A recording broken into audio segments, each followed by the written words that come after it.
The light flickers as Professor Eleanor Wright adjusts her wire-rimmed glasses, brushing a strand of silver-streaked auburn hair from her face.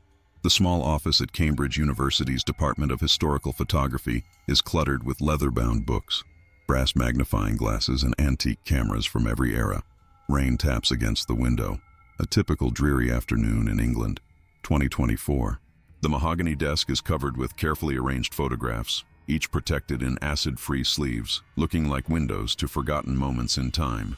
The camera focuses on Eleanor's face, her keen eyes reflecting decades of scholarly pursuit, the fine lines around them suggesting someone who has spent a lifetime peering at details others miss. A tasteful pendant, an antique camera obscura in silver, hangs at her neck, catching the light as she moves. Shadow frames, where history's darkest secrets come to light. Her voice is steady, cultured, with the quiet authority of someone who has earned their expertise through years of painstaking research.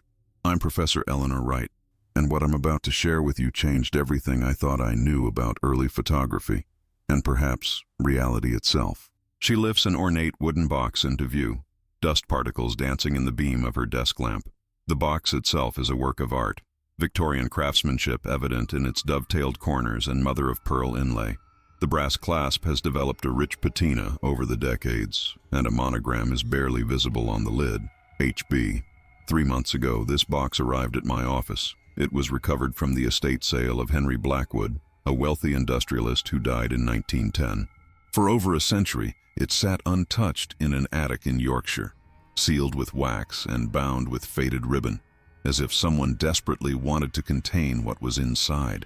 The solicitor who sent it to me explained that it was found behind a false wall during renovations of the old Blackwood estate, Thornfield Manor, a property that, coincidentally, has changed hands 17 times in the past century, with no owner staying longer than 7 years.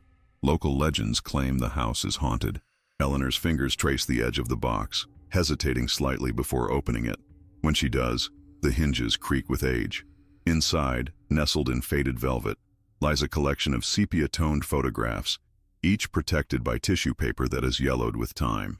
She handles them with white cotton gloves, treating each image with the reverence of a religious artifact. Blackwood was known for his interest in spirit photography, a popular fascination in the Victorian and Edwardian eras. People believed photographers could capture images of the dead alongside the living. Photography was still relatively new technology then, surrounded by an aura of mystery.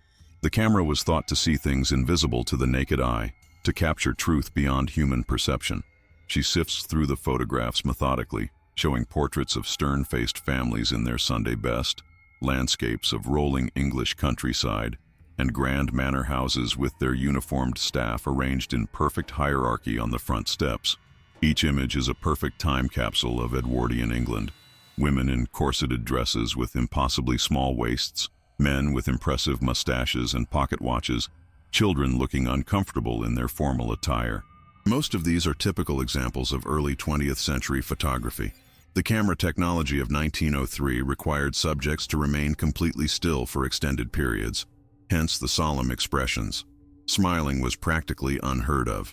But it's this one, dated June 17, 1903, that has left experts across 3 continents utterly baffled. She lifts a particular photograph with special care, placing it under a magnifying lamp. The camera zooms in on an image showing the interior of a lavish drawing room. The furnishings are opulent: velvet drapes, oil paintings in gilded frames, Persian carpets, and furniture that speaks of wealth and privilege.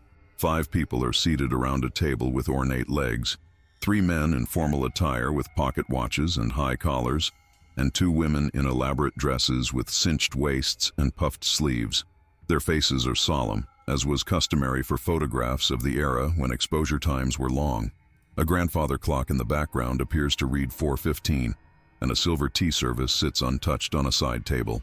At first glance, nothing seems unusual. The Blackwood family and their guests posed for a formal portrait in their drawing room. I could tell you about the quality of the exposure, the excellent composition, the careful attention to lighting, all hallmarks of a skilled photographer. But that's not what makes this image extraordinary. Eleanor adjusts the magnifying lamp, focusing it on a specific area of the photograph. Her voice drops slightly, taking on a tone of someone about to reveal a long-kept secret. Look closer. Eleanor points to the edge of the frame, where a pale, translucent hand rests on the shoulder of the man at the center, Henry Blackwood himself. The hand is slender, feminine, with what appears to be a sapphire ring on the fourth finger. It emerges from nowhere, connected to no visible body, yet casts a subtle shadow on Blackwood's jacket. This hand belongs to no one in the photograph. It appears to materialize from nowhere, resting on Henry Blackwood's shoulder. There are only 5 people in this image, yet here is a 6th hand. Notice how it's not merely a blur or smudge. You can clearly see the delicate fingers, the curve of the wrist, even the ring. I've had this authenticated by experts at the Royal Photographic Society, the Smithsonian, and Japan's National Museum of Photography. The negative shows no signs of tampering or double exposure, techniques that would have been exceedingly difficult to execute convincingly in 1903 with the technology available at that time. She gently turns the photograph over, revealing yellowed handwriting on the back. Drawing Room Seance, Thornfield Manor, June 17, 1903. HB, MB, JM, FS, VH present. The initials correspond to the subjects: Henry Blackwood, his sister Margaret Blackwood, his business partner Jonathan Mercer, Dr. Frederick Stevens, and Lady Victoria Harrington. But there's no 6th person mentioned, no one who could have placed that hand on Blackwood's shoulder. She sets the photograph down, her expression grave. The camera pulls back to show her entire office, now dimmer as clouds have gathered outside, casting the room in shadows. Rain beats more insistently against the window, creating a rhythmic backdrop to her words. What makes this discovery even more disturbing is what happened to everyone in this photograph within 1 year of its taking. The story that unfolded at Blackwood Manor that summer weekend of 1903 reads like a Gothic novel, filled with secrets, betrayal, and possibly supernatural vengeance. But to understand that, we need to go back to Yorkshire, 1903, and the strange series of events that began in Blackwood Manor. The scene transitions, the image rippling like water disturbed by a stone, as the present gives way to the past, fade to sepia-toned recreation. The clip transitions to a dramatic recreation of Blackwood Manor in 1903. Horse-drawn carriages arrive at a grand Victorian mansion. Men in tailcoats and women in corseted dresses with elaborate hats step down from the carriages, greeted by servants in crisp uniforms. June 1903. The British Empire stood at its height. King Edward VII had been crowned the previous year, following the death of Queen Victoria. It was a time of rapid technological advancement, but also of deep superstition. The spiritualist movement had captured the imagination of even the most educated classes. Inside the manor, gas lamps cast a warm glow over polished mahogany furniture. A gramophone plays a scratchy waltz as guests mingle, sipping champagne from crystal flutes. Henry Blackwood had made his fortune in coal and railways. At 45, he was at the pinnacle of his influence. That summer weekend, he invited his closest associates to Blackwood Manor to celebrate his recent acquisition of the Northumberland Railway Company. The camera focuses on Henry Blackwood, a stern-faced man with a well-groomed mustache and penetrating eyes. He stands taller than most guests, commanding attention as he moves through the crowd, shaking hands and engaging in brief conversations. Among the guests were Jonathan Mercer, Blackwood's business partner. The camera shifts to a shorter, rounder man with spectacles and a nervous disposition. Dr. Frederick Stevens, the family physician. A distinguished older gentleman with a silver beard and gold-rimmed spectacles nods politely to another guest. Lady Victoria Harrington, a widow with whom Blackwood had developed a close friendship. A statuesque woman in her late 30s, dressed in an elegant dark purple gown, laughs delicately behind a lace fan. And Blackwood's younger sister, Margaret, who managed his household affairs since the death of his wife 5 years earlier. A thin woman with features similar to Blackwood's, but softer, supervises servants as they arrange flower displays. What none of them knew was that this weekend would mark the beginning of a series of inexplicable events that would haunt them for the remainder of their short lives. The scene shifts to the dining room. 12 guests sit around a long table adorned with silver candelabras and fine china. Servants in black and white uniforms move silently, serving course after course. Henry Blackwood rises, tapping his crystal glass with a silver spoon. The room falls silent. Ladies and gentlemen, I thank you for joining me on this auspicious occasion.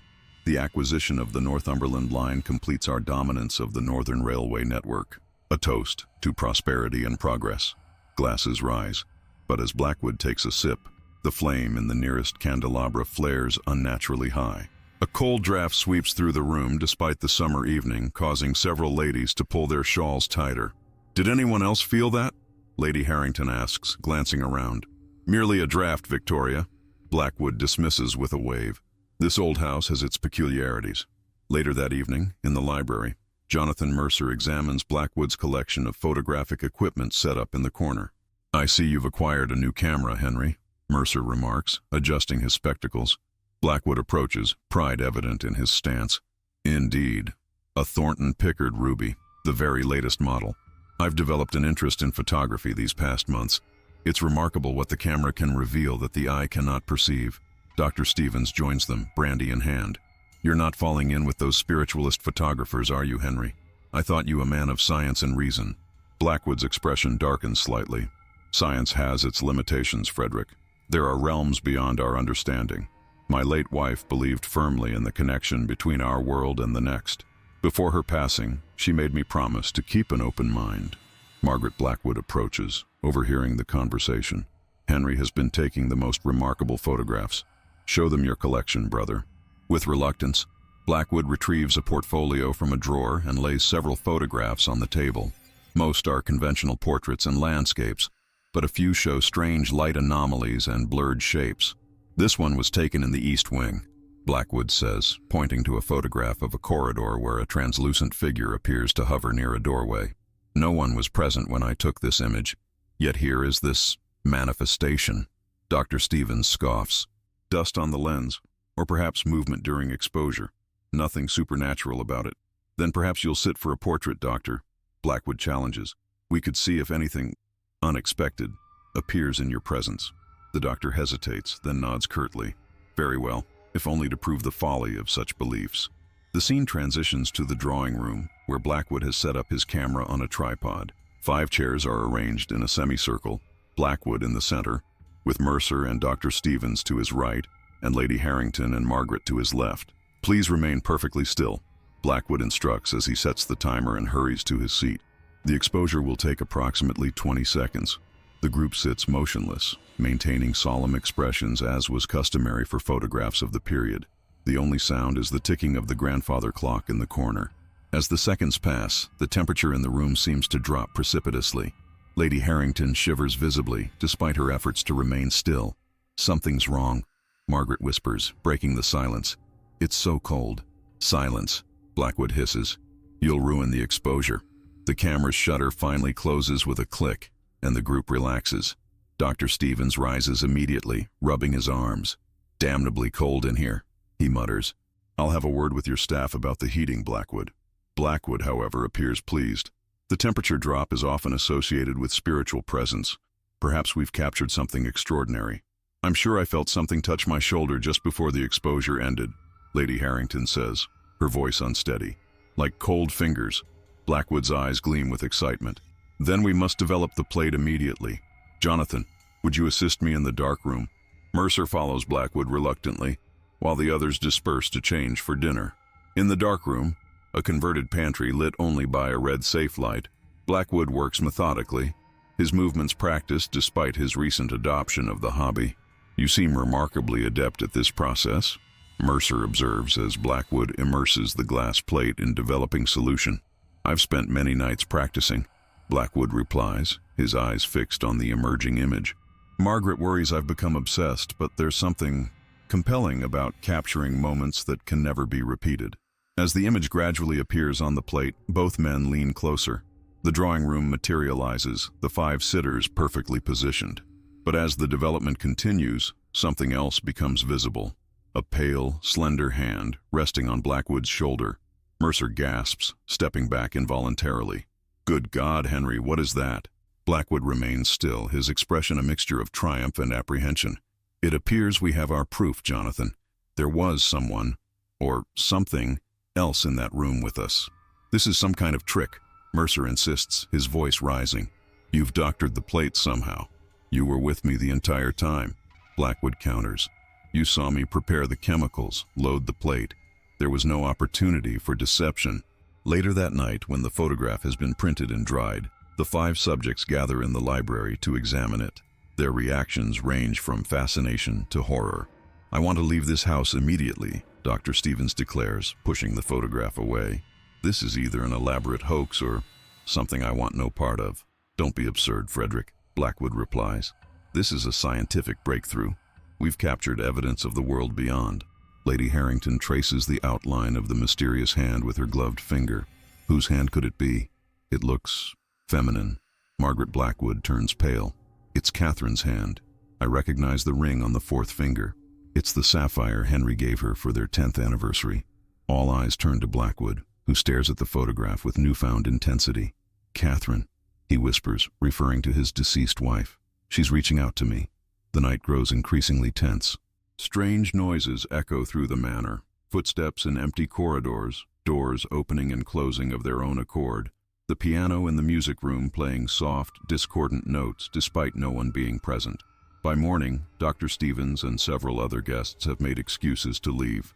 Only Mercer, Lady Harrington, and Margaret remain with Blackwood, who has become obsessively focused on taking more photographs throughout the house.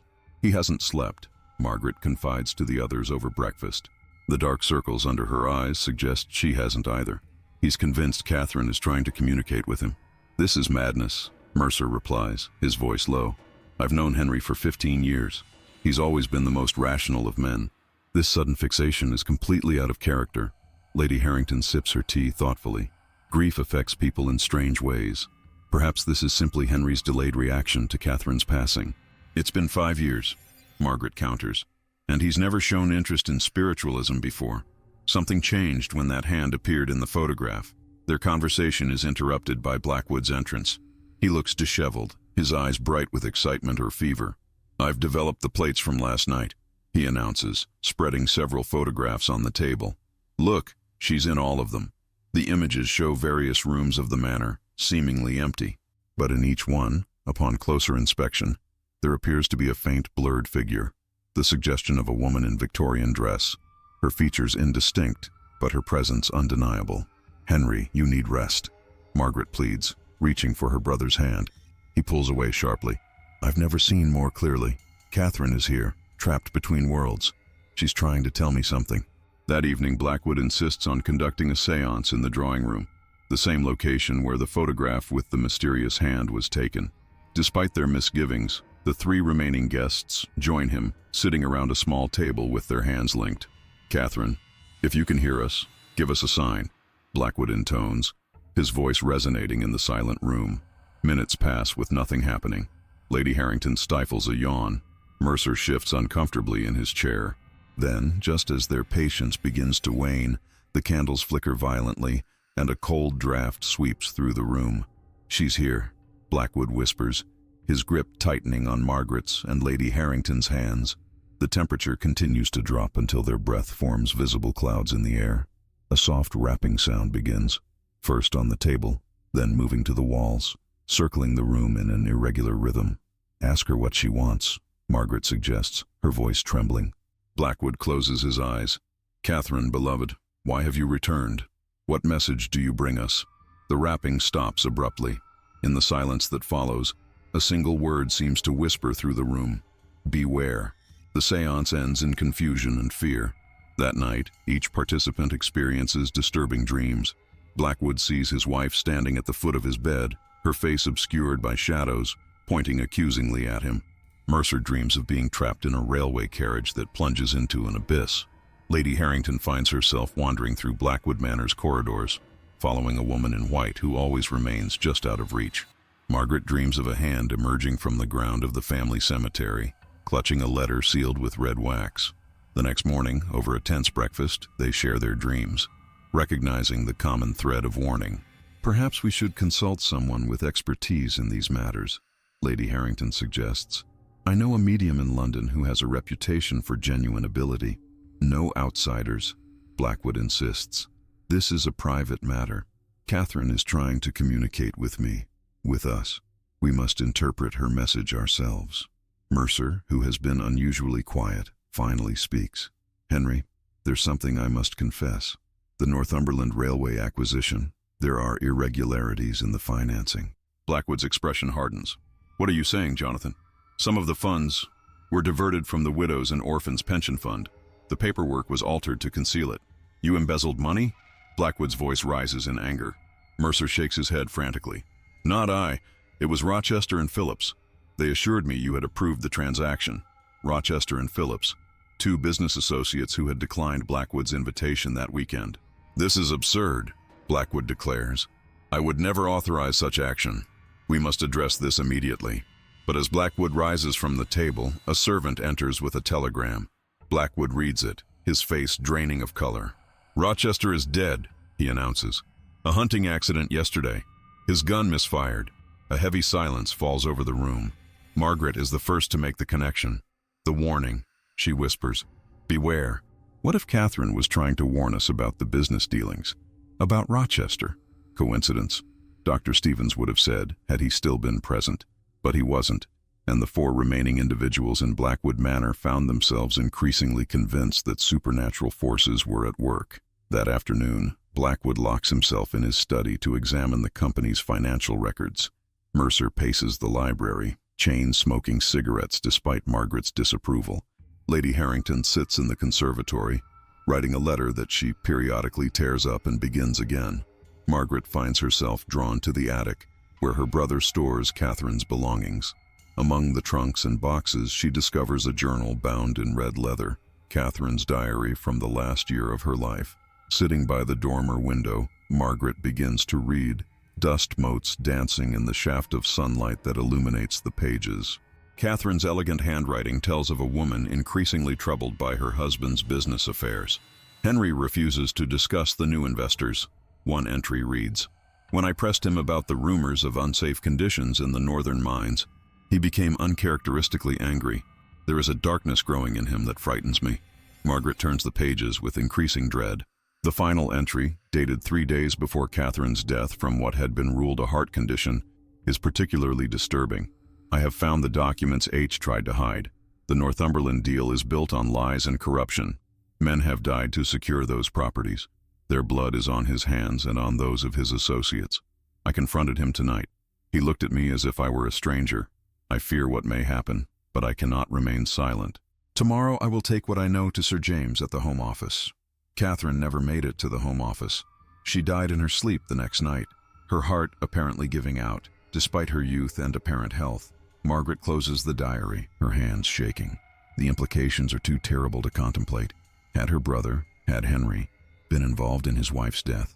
She's so absorbed in her thoughts that she doesn't hear the attic door open, doesn't realize she's no longer alone until a shadow falls across the diary.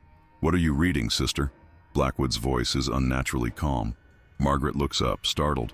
Henry, I was just organizing some of Catherine's things. His eyes fall to the red leather diary in her lap. Catherine's journal. I've been looking for that. She was concerned about your business dealings. Margaret says carefully. About Northumberland. Catherine never understood business. Blackwood replies, reaching for the diary. She was too soft-hearted, too easily swayed by sob stories from the workers' wives. Margaret holds the diary back. She was going to report you to the Home Office, Henry. The day before she died, something flickers in Blackwood's eyes. Anger, fear, or perhaps guilt. Give me the diary, Margaret. Did you kill her? The question escapes before Margaret can stop herself. Blackwood recoils as if struck. How dare you? I loved Catherine more than life itself, yet you opposed everything she stood for. The diary makes it clear. She discovered something terrible about your business practices, about the Northumberland deal specifically. Blackwood lunges forward suddenly, grabbing the diary from Margaret's hands. You've always been too curious for your own good, sister. Some matters are best left unexplored. As he turns to leave, Margaret calls after him. The hand in the photograph. It's warning us, isn't it? Catherine is trying to expose what really happened. Blackwood pauses at the door but doesn't turn around. Say nothing of this to the others. Family matters should remain private. His voice has an edge that Margaret has never heard before, a threat beneath the civil words. That evening, dinner is a tense affair. Blackwood is overly jovial, pouring wine liberally and proposing toasts to future business ventures. Mercer barely touches his food, watching Blackwood with wary eyes. Lady Harrington maintains polite conversation, though her smiles never reach her eyes. Margaret remains silent, observing the strange dynamics at play. After dinner, Blackwood suggests another photography session. The spirit energy seems strongest in the drawing room. Perhaps we'll capture Catherine more clearly this time. No one is enthusiastic about the proposal, but neither do they refuse. Once again, they arrange themselves in the drawing room. Blackwood in the center, the others flanking him. As Blackwood prepares the camera, Margaret notices something odd about his movements. A slight tremor in his hands, a furtiveness in his glances. He's not simply setting up for a photograph, he's planning something. "Henry," she begins, but he cuts her off with a sharp gesture. "Places, everyone, remain perfectly still." The exposure begins. 20 seconds of absolute stillness, the tension in the room palpable. Just as the shutter is about to close, there's a sound like breaking glass from somewhere upstairs, followed by a woman's scream that seems to come from everywhere and nowhere at once. Lady Harrington breaks position with a gasp. Mercer jumps to his feet. Only Blackwood remains seated, a strange smile playing at his lips. "The spirits are restless tonight," he remarks. "This has gone far enough," Mercer declares. "I'm leaving in the morning, Henry. This, whatever it is, has no place in a business relationship." "As you wish," Blackwood replies with unsettling equanimity, "though I had hoped to resolve our business concerns before your departure." The group disperses uneasily, each retiring to their rooms. Margaret, however, cannot rest. Catherine's diary weighs on her mind, as does her brother's strange behavior. After an hour of pacing her room, she decides to confront him directly. The corridor outside Blackwood's study is dark, but a thin line of light shows beneath the door. Margaret approaches quietly, then hesitates as she hears voices from within. Blackwood is not alone. "It's taken care of," an unfamiliar male voice says. "Phillips won't be a problem anymore." "And the documents?" Blackwood asks. "Destroyed. There's no evidence connecting you to any of it. Rochester, Phillips, or your wife." Margaret stifles a gasp. The confirmation of her worst fears sends her stumbling back from the door. In her haste, she knocks over a small table, sending a vase crashing to the floor. The voices inside fall silent. Footsteps approach the door. Margaret turns to flee, but knows she'll never reach her room in time. Instead, she ducks into a nearby alcove, concealing herself behind a heavy curtain. The study door opens. Light spills into the corridor as Blackwood emerges, followed by a man Margaret doesn't recognize. Tall, gaunt, with the hard eyes of someone accustomed to violence. "Check the corridor," Blackwood instructs. "Make sure we're alone." The stranger moves silently, examining the broken vase, then scanning the shadows. His gaze passes over Margaret's hiding place once, then returns, lingering. He takes a step toward the curtain. Suddenly, the temperature drops dramatically. The gas lamps in the corridor flicker and dim. A cold breeze seems to pass through the hallway, though no windows are open. The stranger hesitates, glancing back at Blackwood. "What the devil?" A photograph on the wall, a portrait of Catherine Blackwood, falls to the floor, the glass shattering. Both men turn toward the sound. In that moment of distraction, Margaret slips from her hiding place and moves quietly toward the servants' stairs at the end of the corridor. She's nearly there when Blackwood calls out. "Margaret, is that you?" She freezes, then turns slowly. "Henry, I was just getting a book from the library." "The library is in the opposite direction," Blackwood observes, his voice dangerously soft. "What did you hear?" "Nothing," she lies. "I heard nothing." The stranger steps forward into the light. Up close, he's even more menacing. A thin scar running from his left eye to the corner of his mouth, hands that look capable of violence. "She's lying," he says flatly. "Margaret has always been a poor liar," Blackwood agrees. "It's a family trait. Transparency. Catherine shared it as well. It made her predictable." "I know what you did to Catherine," Margaret says, abandoning pretense. "The photograph, the hand. It's her, isn't it? She's trying to expose you from beyond the grave." Blackwood sighs, almost regretfully. "I had hoped to spare you, sister. Your involvement was unnecessary." "Was Rochester's death an accident?" she demands. "And Phillips, what have you done to him?" "Business necessities," Blackwood replies. "The empire I've built requires certain compromises. Murder is not a compromise." "Enough," the stranger interjects. "She knows too much." Blackwood nods slowly. "Indeed. A tragedy. 2 siblings lost within a week of each other. A heart condition, perhaps. It seems to run in the family." Understanding dawns on Margaret's face. "Catherine didn't die of natural causes. You poisoned her."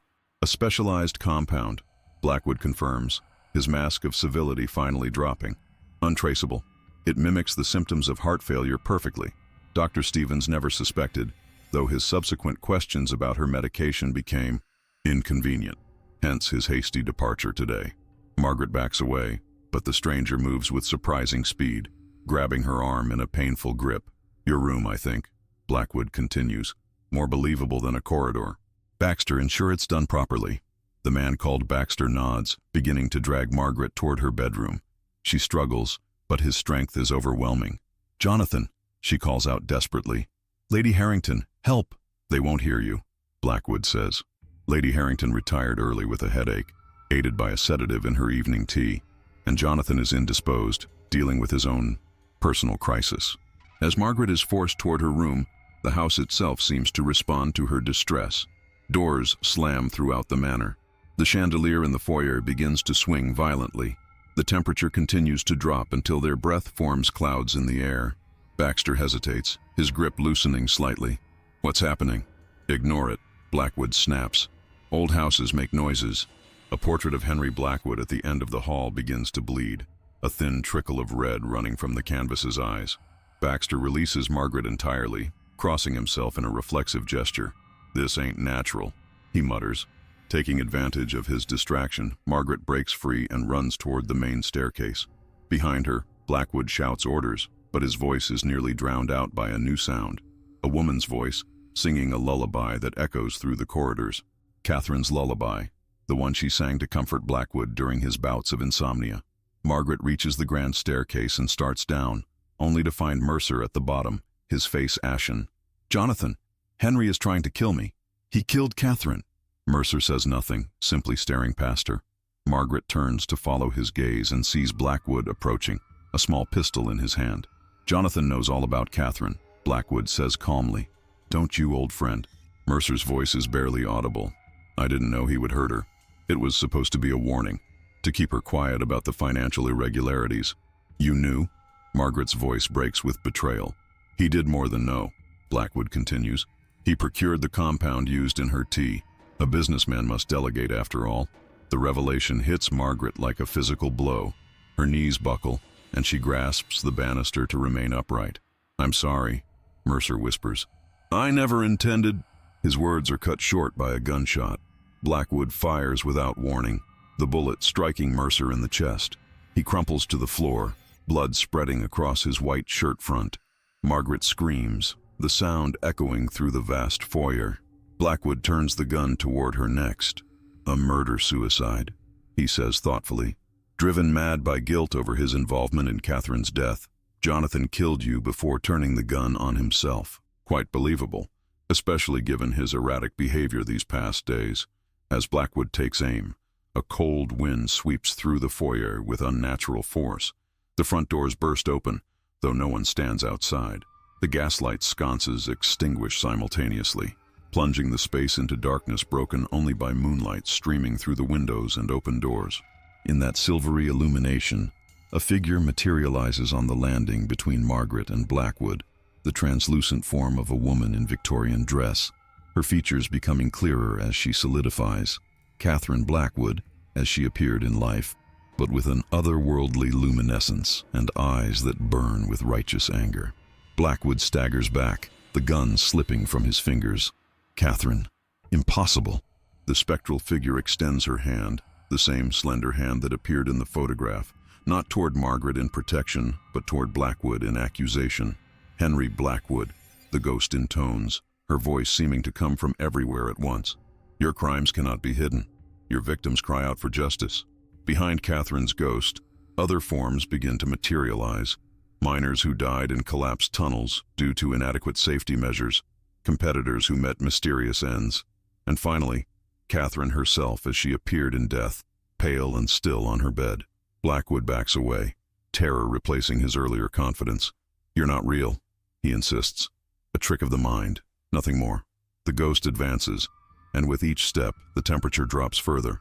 Frost begins to form on the banisters, on the marble floor, creeping toward Blackwood in crystalline patterns. The hand in the photograph, Margaret realizes aloud. It wasn't a warning, it was a promise of justice.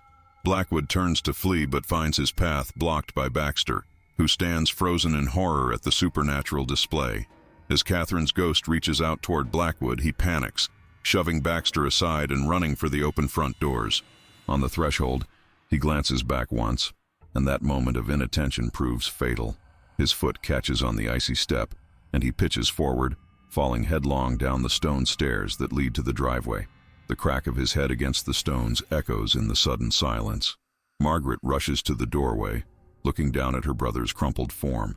His eyes stare sightlessly at the moon, a pool of dark liquid spreading beneath his head. When she turns back to the foyer, the ghostly figures have vanished. Only Lady Harrington stands on the landing, a shawl wrapped tightly around her shoulders, her eyes wide with confusion and fear. "What happened?" she asks. "I heard a gunshot, then screaming." Margaret opens her mouth to explain, then closes it again. How could she possibly make anyone understand what had transpired? In the days that follow, the official investigation rules Blackwood's death an accident and Mercer's a suicide. The financial scandal involving the Northumberland Railway comes to light, ruining the reputation Blackwood had so carefully cultivated. The manor is closed up, Margaret moving to London to escape the memories and whispers. Only she knows the truth about the hand in the photograph, Catherine's final intervention from beyond the grave, reaching out not in warning but in judgment. Fade back to Professor Eleanor Wright's office. Present day. Within 1 year of this photograph being taken, everyone in it was dead, Eleanor explains, the camera focusing once more on her face. Henry Blackwood fell down the stairs of his manor home that very night. Jonathan Mercer was found shot in the foyer, ruled a suicide. Dr. Frederick Stevens drowned in the Thames 3 months later. Lady Harrington succumbed to pneumonia before Christmas. And Margaret Blackwood. Eleanor pauses, removing her glasses and wiping them methodically. Margaret Blackwood lived just long enough to arrange for this box of photographs to be sealed and stored with instructions that it not be opened for at least a century. She left a letter with her solicitor, detailing the events at Blackwood Manor. The letter was discovered alongside this box. The camera pans to a yellowed envelope beside the photograph. Margaret died exactly 1 year after the photograph was taken, June 17, 1904. The official cause was heart failure. Eleanor carefully returns the photograph to its box. Modern analysis has ruled out all conventional explanations for the mysterious hand. It's not a double exposure, not a smudge or processing error. According to 3 independent experts, it is definitively a human hand that belongs to none of the sitters. She closes the box, her expression somber. Is it possible that Catherine Blackwood's spirit really did reach out from beyond the grave to expose her husband's crimes? Or is there some rational explanation yet to be discovered? The photograph raises more questions than it answers. Eleanor glances at the camera, her voice dropping to a near whisper. But perhaps the most disturbing question is this. If the dead can leave their mark on photographs, what else might they be capable of influencing in our world? What other messages might be hidden in the images we dismiss as mere paper and chemicals? She reaches forward, as if to turn off the camera. This is Professor Eleanor Wright for Shadow Frames. Remember, history's shadows are never quite as empty as they seem. The screen fades to black, the only sound the ticking of an antique clock, echoing perhaps from beyond the grave.